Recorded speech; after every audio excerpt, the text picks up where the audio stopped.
Because this is under the investigation already, I invoke my right to remain silent on this issue. Sino po si Stephanie Ibarra? Sino po si Pane? Isa po sa mga manggagawa. Manggagawa. Ano po yung relationship o relasyon nyo kay Pane o Stephanie Ibarra? Isa pong manggagawa. Isang manggagawa. Pero hindi ba totoo na kinupkup nyo siya, kinuha nyo sa inyong pag-aalaga nung siya ay 2 years old pa lamang? With this issue po kay Pane, I invoke my right din to remain silent. All right. So, pero sa pagkaalam po namin, inalagaan nyo siya nung bata pa lamang siya. So, parang naging tatay kayo ni Stephanie o Pane Ibarra. Tama po ba? I invoke my right to remain silent po sa issue na yan. Okay.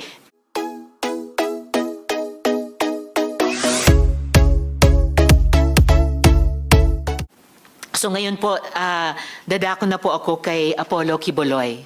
So, Mr. Quiboloy, bibigyan ko po kayo ng pagkakataon na magresponde sa mga akusasyong ito. At marami po sila.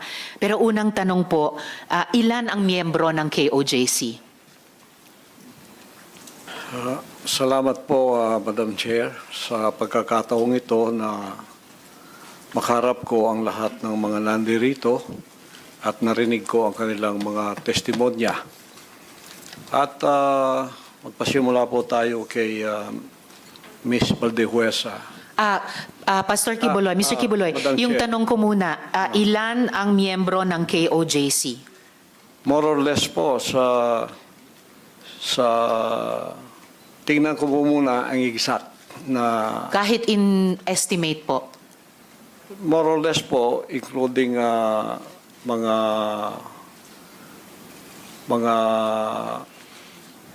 partners, yung ibig sabihin ng partners, yung hindi pa membro, pero covenant partner na sila, mga more or less 7 million. So kasama, so miyembro plus covenant partners, mga 7 million sa inyong pagkabilang.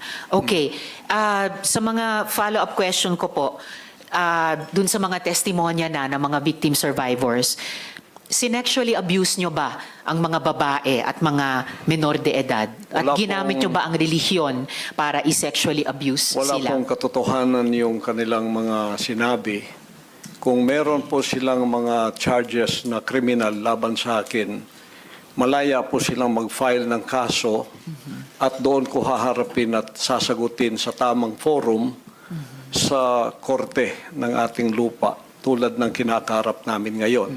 And actually, on that matter and for the record, may at least isa sa victim survivors na dati nang naghain ng kaso sa inyo dun sa Davao, kaya lang dinismiss. Kaya inappeal nila sa Department of Justice.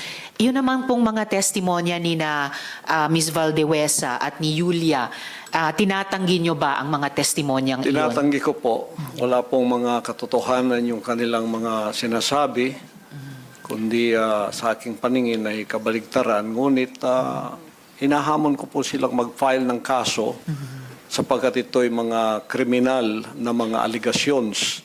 At ito ay para maging fair, ay maghain po sila ng mag-file sila ng kaso laban sa akin o kanino mang kanilang gustong mag-file laban sa mga kingdom na leaders or members because we are under the law of the Republic. Tulad po kay Masayon, yung kanyang sinabi. Pastor, i-interrupt ko muna kayo doon dahil tinatanong ko muna yung mga testimonya ni na Ms. Valdehuesa at ni Julia. Sorry po. Pinalimos niyo po ba yung mga bata para i-sustain ang operasyon ng KOJC at para tustusan ang inyong lifestyle? Wala po kaming mga palisiya na magpalimos ang bata.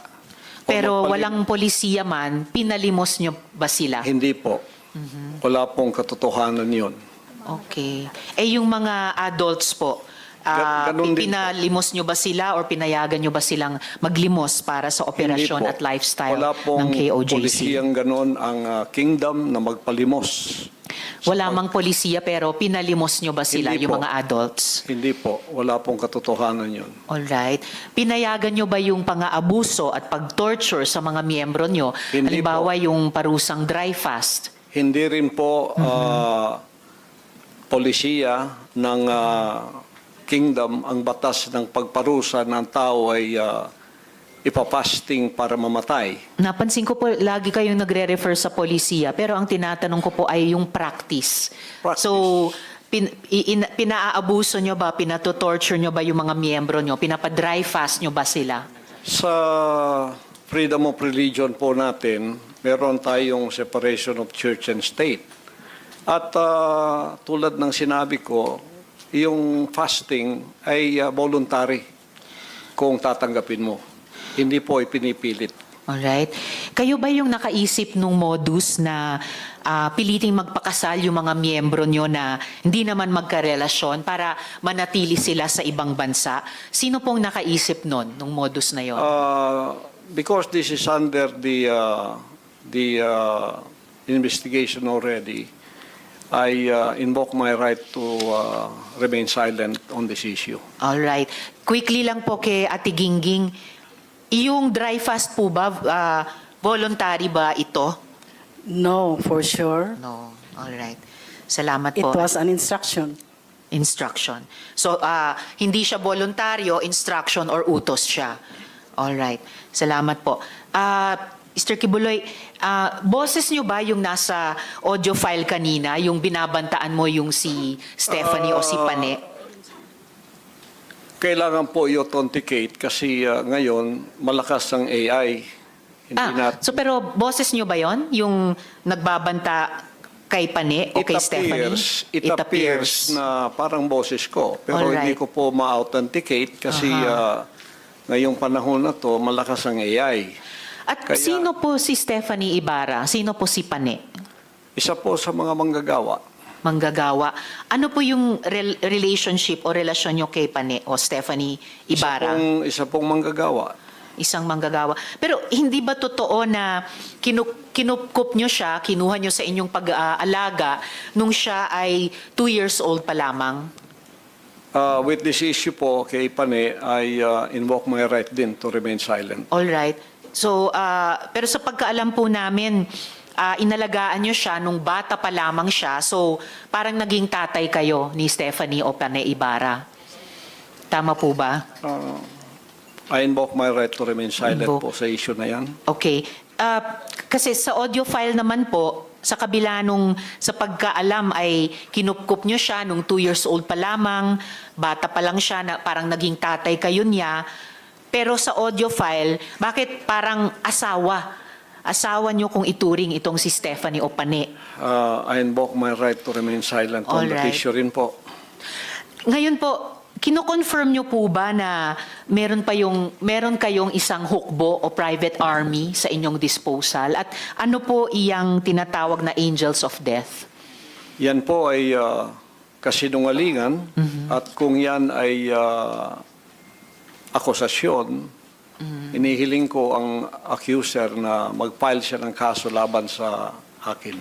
Okay. So, sinasabi nyo kasinungalingan yung isang hukbo na nasa inyong disposal. Opo. Pero ano naman po yung angels of death?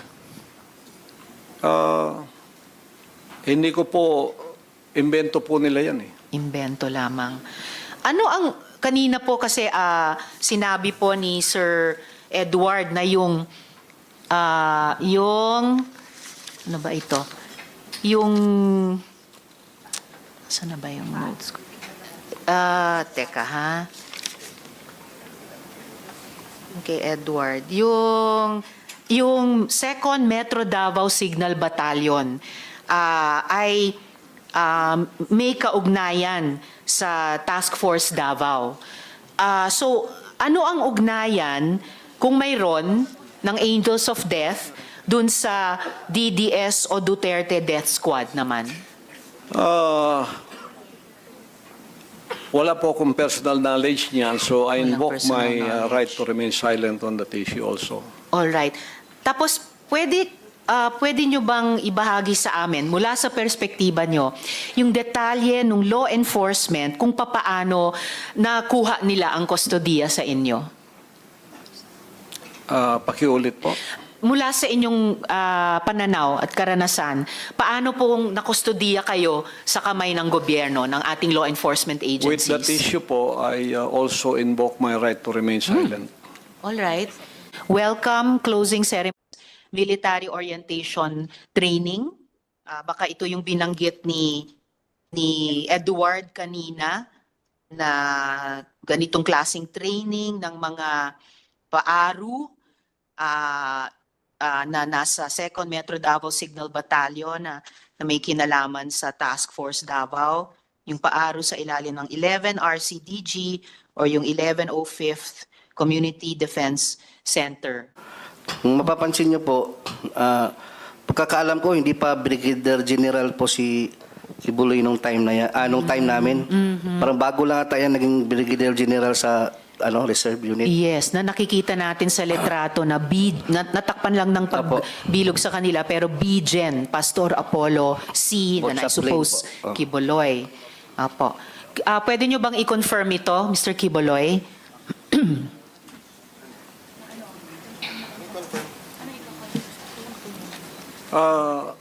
Still on this issue, I invoke my right to remain silent din po. Okay. So kaya ko noted, ini-invoke nyo ulit yun. Kaya ko ipinakita sa ating lahat ito, dear colleagues, ang mahalaga, ang military training na ito, lumalabas ay para alagaan si Mr. Kibuloy, hindi po para sa bayan. Na ang alam natin sa ating mga armed services, yun talaga ang mandato nila.